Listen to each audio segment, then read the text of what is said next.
Salam sejahtera Malaysia. Selamat datang ke channel Fels Lifestyle. Saudara-saudara, tuan-tuan dan puan-puan yang amat dihormati sekalian, dalam satu artikel panas daripada Malaysia Kini, terkini untuk Anda. 4 pertuduhan salah guna kuasa Muhyiddin lengkap. TPP.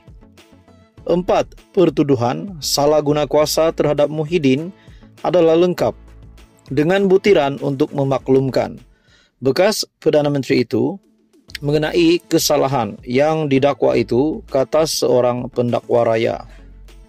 Semasa perbincangan di Mahkamah Tinggi Kuala Lumpur berhubung permohonan Muhyiddin untuk membatalkan 4 pertuduhan jenayah itu, Timbalan Pendakwa Raya Ahmad Akram Gharib memperincikan butiran pertuduhan yang didakwa yang akan menjadi notis mencukupi kepada tertuduh berhubung kesalahan yang didakwa dilakukannya.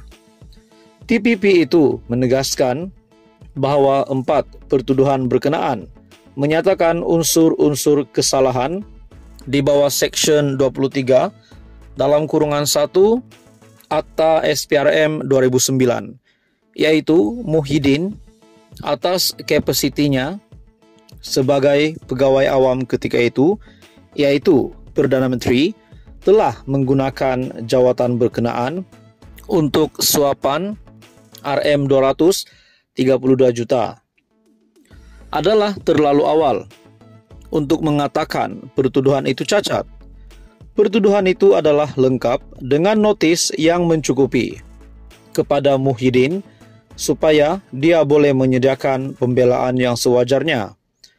Siapakah kamu ketika itu sebagai Perdana Menteri dan Presiden bersatu? Daripada mereka, dakwaan suapan diterima ialah Bukhari Equity Sendirian Berhad serta 2 syarikat lain dan seorang individu. Apalagi yang kamu perlukan? RM200 juta dan tarik antara 1 Mac 2020 dan 20 Ogos 2021 adalah khusus. Kamu, Muhyiddin, sepatutnya tahu apa yang kamu lakukan ketika itu. Beban terletak pada kami, pendakwaan, untuk membuktikan kamu melakukan apa yang kamu lakukan berdasarkan perincian itu, kata Akram kepada Hakim Muhammad Jamil Husin. Muhyiddin memfailkan notis usul untuk membatalkan tuduhan itu pada 18 April lalu dengan menamakan pendakwa raya sebagai responden. Dia yang juga pengerusi Perikatan Nasional memohon supaya dilepas dan dibebaskan daripada keempat-empat pertuduhan yang dikenakan terhadapnya pada 10 Mac lalu dan memohon prosiding di Mahkamah Session ditangguhkan. Melalui afidavit sokongan difailkan bersama notis usul itu, dia mendakwa 4 tuduhan adalah cacat dan tidak sah di sisi undang-undang kerana bercanggah Seksyen 152 Kanun Acara Jenayah. Katanya ia berikutan tiada mana-mana satu pun daripada tuduhan terbabit mendedahkan kesalahan mengikut Seksyen 23 dalam kurungan 1 Akta SPRM. Muhyiddin yang berumur 75 tahun ketika menjadi Perdana Menteri ke-8 didakwa menggunakan kedudukannya untuk suapan berjumlah RM232.5 juta daripada 3 syarikat, iaitu Bukhari Equity Sendirian Berhad, Nepturis Sendirian Berhad dan Mamfor Sendirian Berhad serta Azman Yusof bagi parti berkenaan. Dia dituduh melakukan perbuatan itu di Pejabat Perdana Menteri, Bangunan Perdana Putra, Pusat Pentadbiran Kerajaan Persekutuan di Putrajaya antara 1 Mac 2020 dan 20 Ogos 2021. Saudara-saudara, tuan-tuan dan puan-puan semua, apa komen Anda? Teruskan bersama di dalam channel ini. Untuk info yang seterusnya, jangan lupa mohon bantu channel ini dengan menekan butang like, share dan subscribe. Salam sejahtera Malaysia, selamat datang ke channel Fels Lifestyle. Tuan-tuan dan puan-puan yang amat dihormati sekalian, dalam sebuah artikel berita daripada Biharian.com, yang menyebut nama salah satu kepimpinan tertinggi PAS ataupun Menteri Besar Kedah, yaitu Sanusi. Artikel ini bertajuk, "Itu Rumah Abang Sanusi. Tak guna 1 sen pun duit Sanusi." Menteri Besar Datuk Seri Muhammad Sanusi menafikan gambar rumah banglo di Sik yang ditularkan pihak tertentu menerusi media sosial adalah miliknya. Sebaliknya, beliau menegaskan kediaman terbabit adalah milik abangnya yang bekerja sebagai penyelam dasar laut dan tidak mempunyai kaitan dengan politik dan pilihan raya.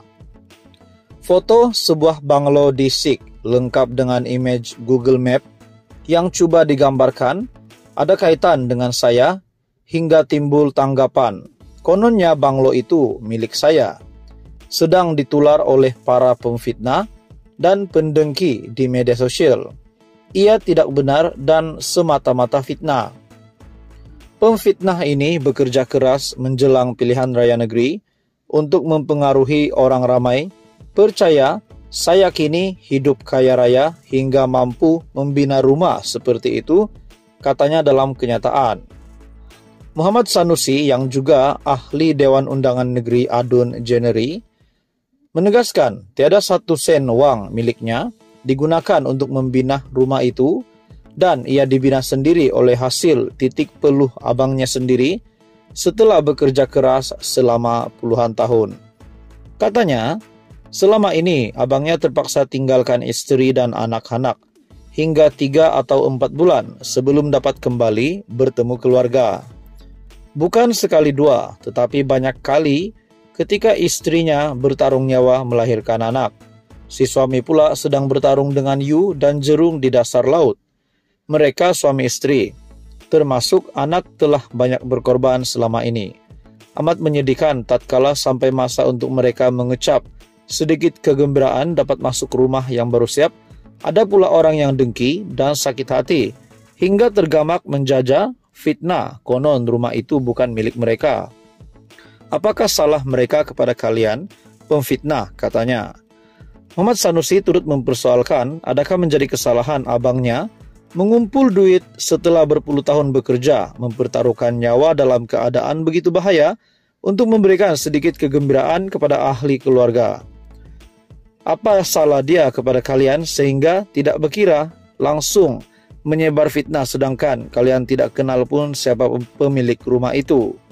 Adakah kerana dia abang saya, dia tidak boleh bina rumah besar walaupun dia ada duit dan mampu untuk bina rumah seperti itu? Katanya sebagai adik, beliau tahu abangnya sudah lama bekerja keras untuk membahagiakan keluarganya. Mereka dengan mudah menyebar fitnah untuk mendapat sedikit habuan atau memuaskan dendam kesumat yang lama terpendam. Mereka seperti lalat penghurung tahi yang kotor lagi jijik. Bersiap sedialah kalian semua untuk menjawab di dunia dan akhirat atas dosa yang telah disebarkan, tegasnya.